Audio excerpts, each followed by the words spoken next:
Spoiler alert. This video shows the answers to all the clues in the treasure hunt. Before watching, please try the hunt for yourself so you get to enjoy the challenge.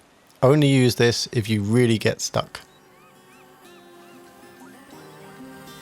Welcome to the third of our treasure hunt videos. This time we're looking at Seagull Stacks. For this hunt we are looking for swords which have been buried around the course. So we'll start on hole 1, and here is the very first sword.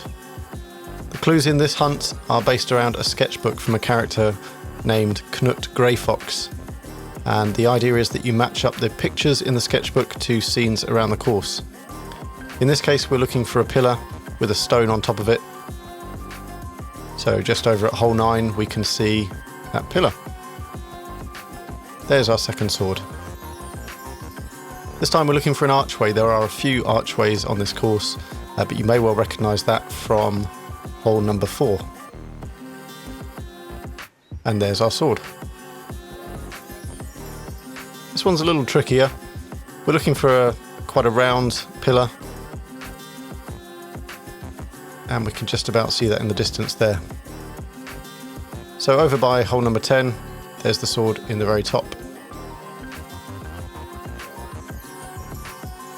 Another archway, and one of the themes of this hunt are these big square stones with markings on them.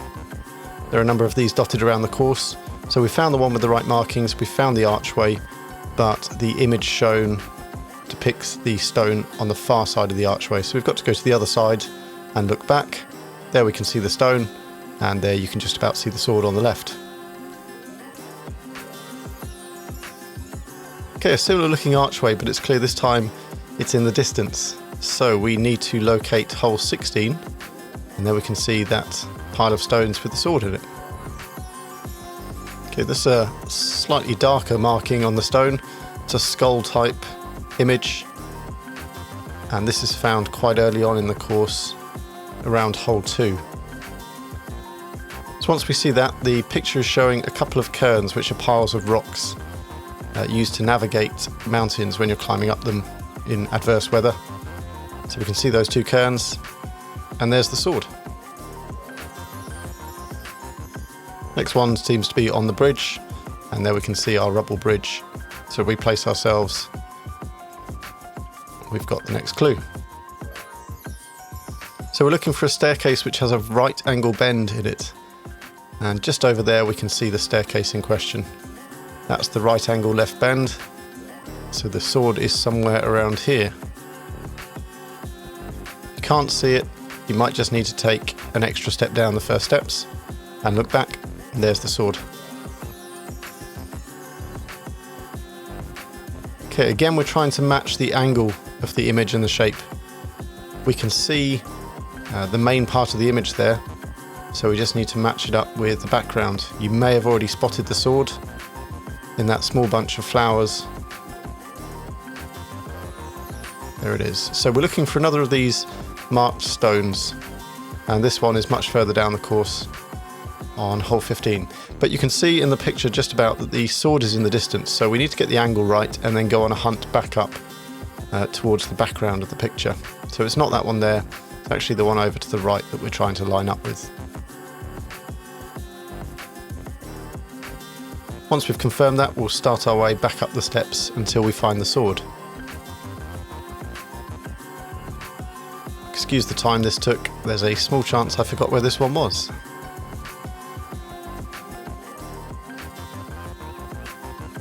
I say small chance, I did completely forget where this one was.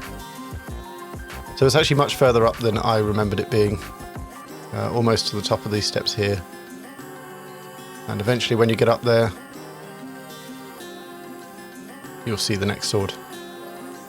So this one took me a little while, but it is, I think, the last clue. So we are looking first of all to match this main shape, which you can achieve by going to hole 18. But then there's these lines, and it took me a while to work out what that meant. I have to give credit to Crudzilla, who put a couple of spoilers up on the Discord, and that did help me here because it took me a fair while to work out where it was. Once you realise that those lines are depicting the stones in the background, you see that the sword is on hole 1, and that gives you your new putter. So congratulations, you've completed the lost sketchbook of Knut Greyfox, Peaceful Viking Wanderer. You win the gnarled staff putter. Up to you what you want to do with this putter. You could do your Lord of the Rings impression, or your Harry Potter, if that's your preference. Or you could just putt with it. So thanks for watching, and I'll see you on the next course.